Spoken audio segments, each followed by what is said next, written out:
नमस्कार साथियों, GK24 take में आपका स्वागत है। दोस्तों, ये हमारी मध्य प्रदेश सामान्य ज्ञान की पहली क्लास है, जिसमें हम पूरा मध्य प्रदेश कंप्लीट करने वाले हैं। टॉपिक वाइज देखेंगे इसके अंदर पूरी नदियाँ, नदी, पठार और A to Z चीज़ें, और साथ में हम करंट को भी लेके चलेंगे। इसके अंदर जो भी इससे रिलेटेड चीज़ें आएंगी, मैं उसका करंट भी आपको बताता हुआ चलूँगा। ठीक है, तो बिना टाइम वेस्ट किए चलिए हम वीडियो को स्टार्ट करते हैं। साथियों, पूरा मैप के थ्रू हम इस चीज़ को समझेंगे कि किस टाइप से कहाँ से नदियों का उद्गम होता है। आज हमारा जो पहला चैप्टर है ये नदियों से लिया गया है। सो हम इसमें नदियाँ, पूरी नदियाँ कंप्लीट करेंगे, और आगे भी इसके चैप्टर जो होंगे वो आपको मिल जाएंगे। अगर आप चैनल पर नए हैं तो सब्सक्राइब करके रखें और बेल आइकन को दबा के रखें, ताकि इसके लेटेस्ट अपडेट जैसे आता है नया वीडियो वो आपको तुरंत मिल पाएगा। सबसे पहले हम देख लेते हैं मध्य प्रदेश का नदी तंत्र। ठीक है, तो नदी तंत्र में आपको सबसे पहले तो ये चीज़ें याद रहना चाहिए कि कौन सी नदी किस साइड बह रही है, मतलब किस दिशा में बहती है। तो सबसे पहले हम देख लेते हैं उत्तर की ओर बहने वाली नदियाँ। तो उत्तर में आप देख सकते हैं चंबल, आपकी छिप्रा, काली सिंध, पार्वती, सिंध, बेतवा, कैन और टोंस। ये नदियाँ आपकी उत्तर की ओर बहती है, यानी ऊपर की साइड बहती है। और पूर्व की साइड बहने वाली नदियाँ हो जाती है, तीन नदियाँ हैं, सोन, जोहिला और महानदी। ठीक है, और आपकी पश्चिम की ओर जो बहने वाली नदियाँ हैं उसमें तीन नदियाँ हैं केवल, नर्मदा, ताप्ती और आपकी माही नदी। इनको अच्छे से याद रखिएगा, ये नदियाँ अधिकतर पूछी जाती है। और दक्षिण की ओर बहने वाली नदियाँ हैं आपकी बेनगंगा, पेंच, वर्धा, प्राणहिता और कान्हन। ये नदियाँ दक्षिण की ओर बहती है, और बाकी ये पूर्व, पश्चिम, उत्तर, दक्षिण की मैंने आपको बता दी है। इनके हम पूरी डिटेल में देखेंगे कहाँ से उद्गम होता है और कहाँ पे समापन होता है। सो आगे बढ़ते हैं हम। मध्य प्रदेश की नदियों की जो लंबाई है उसके हिसाब से हम क्रम देख लेते हैं कि क्रम में मतलब कौन सी नदी बड़ी है और कौन सी छोटी है। ठीक है, तो मध्य प्रदेश से कई नदियों का उद्गम होता है, इसलिए मध्य प्रदेश को नदियों का मायका कहा जाता है। अच्छे से याद रखिएगा, ये तो आपको पता ही होगा कि इतनी ज़्यादा नदियाँ उत्पन्न होती है या उद्गमित होती है, इसलिए इसको नदियों का मायका कहा जाता है। पांच सबसे बड़ी नदियाँ हैं मध्य प्रदेश के अंदर, जिसमें नर्मदा नदी जिसकी लंबाई है 1312 किलोमीटर, चंबल नदी 965 किलोमीटर, और आपकी सोन नदी है 780 किलोमीटर, ताप्ती नदी है आपकी 724 किलोमीटर, और बेतवा नदी है 590 किलोमीटर। तो ये नदियों का क्रम है। जो बड़ी नदी है वो सबसे आगे है, लास्ट में सबसे छोटी नदी। तो एक क्रम याद रखिएगा। अब क्रम भी पूछा जा सकता है कि दूसरे नंबर की सबसे बड़ी नदी कौन सी है एमपी के अंदर, तो आप चंबल बता सकते हैं अगर आपको ये पता है तो। अब मैप के थ्रू आपको मैं दिखा देता हूँ, ये मैप है, इसके थ्रू ही हम पूरी नदियों को देखेंगे कहाँ से उद्गम होता है और कहाँ पे समापन। अब देख सकते हैं, अभी तो मैं आपको थोड़ा नॉर्मल नॉर्मल चीज़ें बता देता हूँ, बाकी जब इसकी डिटेल देखेंगे अंदर तो आपको बताऊँगा मैं। इसमें आप देख सकते हैं कि जैसे नर्मदा नदी ये बहती हुई जा रही है, तो ये विंध्य पर्वत और सतपुड़ा पर्वत के बीच से होते हुए जाती है। ये चीज़ें हम आगे देख लेंगे। सबसे पहले हम देखते हैं उत्तर की ओर प्रवाहित होने वाली नदियाँ, यानी उत्तर की ओर बहने वाली नदियों की जानकारी हम देखेंगे, जिसमें चंबल नदी देखते हैं सबसे पहले। इसका उद्गम जो होता है चंबल नदी का, ये जाना पाव पहाड़ी से होता है, इंदौर के महू से। यानी इंदौर के महू में जाना पाव पहाड़ी है, वहाँ से चंबल नदी का उद्गम होता है। इसकी कुल लंबाई 965 किलोमीटर है। इसका मुहाना अगर देखा जाए तो चंबल नदी उत्तर प्रदेश के इटावा जिले के यमुना नदी में मिल जाती है, यानी कि उत्तर प्रदेश में इटावा के पास यमुना नदी में चंबल नदी मिल जाती है। चंबल नदी की सहायक नदियाँ अगर देखी जाए तो आपकी छिपरा, सिवना, काली सिंध और पार्वती, कूनो, बनास और सीप, ये नदियाँ इसकी सहायक नदियाँ हैं। और छिपरा अगर देखी जाए तो मालवा की गंगा कहा जाता है। ये अच्छे से याद रखिएगा, कई बार ये क्वेश्चन पूछा गया है कि मालवा की गंगा किसे कहते हैं, तो छिपरा नदी को मालवा की गंगा कहा जाता है।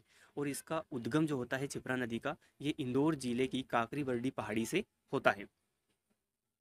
आगे है सिवना नदी। तो सिवना नदी के किनारे मंदसौर शहर स्थित है। अगर पूछा जाता है कि मंदसौर शहर किस नदी के किनारे स्थित है, तो ये आपकी सिवना नदी के किनारे स्थित है। और काली सिंध नदी इसकी जो सहायक नदी है, काली सिंध। तो काली सिंध का उद्गम बागली गांव देवास से होता है। ठीक है, अगर आपसे पूछा जाता है कि काली सिंध नदी का उद्गम कहाँ से होता है, तो बागली गांव देवास से होता है। पार्वती नदी का उद्गम सीहोर आष्टा से होता है, यानी कि सीहोर की तहसील आष्टा के अंदर से इसका उद्गम होता है। और अगली नदी है हमारी कूनो। तो कूनो नदी शिवपुरी के पठार से उत्पन्न होती है, यानी इसका उद्गम शिवपुरी का पठार है। और इस नदी के किनारे पालपुर कूनो वन्यजीव अभ्यारण्य स्थित है। आपके पास क्वेश्चन ये देखने को मिलेगा कि कूनो, पालपुर कूनो अभ्यारण्य कहाँ, कौन सी नदी के किनारे स्थित है, तो आपका यही आंसर होगा कि कूनो नदी के किनारे है और कहाँ पे है, शिवपुरी के पठारों में स्थित है। अगला क्वेश्चन है, बनास चंबल की सबसे बड़ी सहायक नदी है, जो अरावली पर्वत के श्रेणी के कुंभलगढ़ राजस्थान से उत्पन्न होती है। अगला प्रश्न है हमारा कि सीप नदी का उद्गम श्योपुर से होता है। इस पर बंजारा बांध स्थित है। ये नया क्वेश्चन है, इसको अच्छे से याद रखिएगा। बंजारा बांध अगर आपसे पूछा जाता है कि बंजारा बांध कहाँ स्थित है, तो ये श्योपुर में है। और कौन सी नदी के किनारे स्थित है, तो सीप नदी के किनारे स्थित है। ये अच्छे से याद रखिएगा। चंबल नदी की प्रमुख योजनाएं, परियोजनाएं जो हैं, कौन कौन सी परियोजनाएं चल रही है चंबल नदी पर, तो आपकी ये मंदसौर के अंदर, जो मंदसौर है इसके अंदर आपको गांधी सागर बांध देखने को मिलेगा आपको। और राणा सागर चित्तौड़गढ़ राजस्थान में है। और जवाहर सागर और कोटा ये राजस्थान में स्थित है। जवाहर सागर जो है राजस्थान के कोटा में स्थित है, राणा सागर चित्तौड़गढ़ में, और गांधी सागर मंदसौर में आपको देखने को मिलेगा। इसको अच्छे से याद रखना है, कई बार इस पे क्वेश्चन बन चुके हैं। आगे है चंबल नदी पर प्रमुख जलप्रपात। तो चूलिया जलप्रपात जो है ये राजस्थान में है, भैंसरोड़गढ़। ठीक है, भैंसरोड़गढ़ आप कोटा में याद रखिएगा, राजस्थान के अंदर स्थित है। और पाताल पानी आपको इंदौर में देखने को मिलेगा।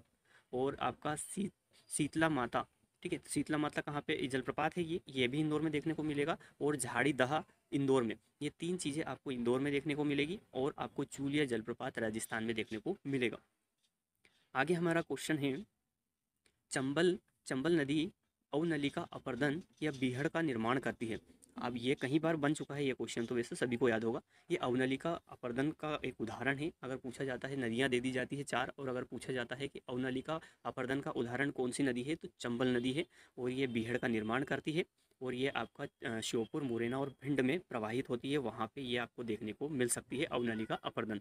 और आगे है मंदसौर के बीहड़ प्रवाहित जो क्षेत्र है, मैं नाम आपको पहले ही बता चुका हूँ कि श्योपुर, मुरैना और भिंड, ये 3 ज़िले ऐसे हैं जहाँ पे ये अवनलिका अपर्दन करती है, बीहड़ का निर्माण करती है आपकी चंबल नदी। चंबल नदी पर ही आपको चंबल घड़ियाल केंद्र मुरैना में स्थित है। यानी कि ये जो चंबल घड़ियाल केंद्र है, ये आपको मुरैना में मिलेगा इसका केंद्र। इसको देवरी घड़ियाल भी कहा जाता है, अच्छे से याद रखिएगा, क्या, देवरी घड़ियाल। और आगे है आपका, चंबल नदी में डॉल्फिन संरक्षण भी किया जा रहा है। ये तो कई बार बन चुका है और अधिकतर एग्जाम में ये क्वेश्चन आपको देखने को मिलेगा। चंबल नदी में डॉल्फिन संरक्षण किया जा रहा है। चंबल नदी में बटागुरु, कठहवा व चित्र इंडिका कछुओं की प्रजाति पाई जाती है। इसका संरक्षण किया जा रहा है अभी, तो ये करंट से रिलेटेड है, ये कई बार सुर्खियों में रहा है, इसलिए ये 3 नाम आप अच्छे से याद रखें। बटागुरु, कठहवा, चित्र इंडिका कछुओं की प्रजाति का संरक्षण कहाँ किया जा रहा है, तो चंबल नदी में किया जा रहा है। चंबल नदी का पुराना नाम चरमावती या और कामधेनु देखने को मिलता है। चरमावती और कामधेनु ये आपकी चंबल नदी के ही नाम है। बनास, सीप व चंबल नदी रामेश्वर त्रिवेणी संगम का निर्माण राजस्थान में करती है। यानी कि बनास, सीप और चंबल, ये 3 नदियाँ मिलकर रामेश्वर त्रिवेणी संगम का निर्माण करती है, जो कहाँ पे स्थित है, राजस्थान के अंदर स्थित है। अब मैप के थ्रू देख लीजिए इसको, मैंने जो पढ़ाया है अभी तक वो सारा मैप के थ्रू मैं बता देता हूँ आपको, कि जो चंबल नदी है इसका उद्गम जाना पाव पहाड़ी, महू, इंदौर से होता है। ठीक है, और ये बहते हुए आपकी जाती है तो सीधे सबसे पहले आपको मंदसौर शहर के अंदर आपको देखने को मिलता है सिपरा नदी। तो सिवना नदी, सॉरी, सिवना नदी जो है वो चंबल में मिल जाती है, इसकी सहायक नदी है। फिर इससे जैसे ही आगे बढ़ते हैं तो इस पर गांधी सागर परियोजना देखने को मिलती है, जो मंदसौर ज़िले के अंदर स्थित है। ये देख सकते हैं, ये मंदसौर के अंदर स्थित है। उससे आगे जैसे ही बढ़ते हैं तो इसमें आपकी छिपरा नदी मिलती है, इसकी सहायक नदी है छिपरा। तो ये छिपरा नदी कहाँ से निकलती है, काकरी बर्डी हिल्स, इंदौर से ही निकलती है। इंदौर के काकरी बर्डी पहाड़ी से छिपरा नदी का उद्गम होता है। और अगर पूछा जाता है कि इंदौर शहर कौन सी नदी के किनारे स्थित है, तो ये छिपरा नदी के किनारे स्थित है। अब चंबल नदी इससे आगे बढ़ती है, राजस्थान में जैसे ही प्रवेश करती है तो वहाँ पर राणा सागर परियोजना देखने को मिलती है। और आपको यहाँ पे काली सिंध इसकी सहायक नदी मिल जाती है। और काली सिंध का उद्गम आपका काली बागली गाँव देवास से होता है। जैसे आगे हम बढ़ते हैं तो इस पर चूलिया जलप्रपात देखने को मिलता है। चूलिया जलप्रपात राजस्थान में स्थित है। और उससे आगे बढ़ते हैं तो वहाँ पर आपको जवाहर सागर बांध देखने को मिल जाता है। ये भी राजस्थान के अंदर है। अगर पूछा जाता है जवाहर सागर बांध कहाँ स्थित है, तो राजस्थान में स्थित है। उससे आगे जैसे ये नदी बढ़ती है तो आस्था से निकलती है पार्वती नदी, जो इसके अंदर मिल जाती है। यानी कि इसकी सहायक नदी है पार्वती नदी, चंबल की सहायक नदी है। इससे आगे जैसे बढ़ते हैं तो आपका कोटा बैराज देखने को मिलता है आपको यहाँ पे। कोटा बैराज कोटा बैराज यानी कि राजस्थान के अंदर आपको टिक लगाना है। अगर पूछा जाता है कोटा बैराज कहाँ स्थित है, तो राजस्थान के अंदर स्थित है। और इससे आगे जैसे ही बढ़ते हैं तो अरावली पर्वत, ये देख सकते हैं आप, अरावली पर्वत से बनास नदी बहती हुई आती है और चंबल में मिलती है। और श्योपुर से निकलती है सीप नदी, जो आपकी चंबल में मिलती है। तो ये तीनों नदियाँ एक जगह पर मिल जाती हैं। और सीप नदी पर ही आपको बंजारा बांध देखने को मिलेगा यहाँ पर, इस लोकेशन पर, ठीक है। तो आप याद रखिएगा, सीप नदी पर बंजारा बांध स्थित है और श्योपुर से निकलती है और चंबल में मिल जाती है। और चंबल पर जिस जगह पर मिलती है उसे रामेश्वर धाम कहा जाता है, जहाँ पर 3 नदियाँ मिलती है, इसलिए त्रिवेणी संगम भी इसको कहा जाता है।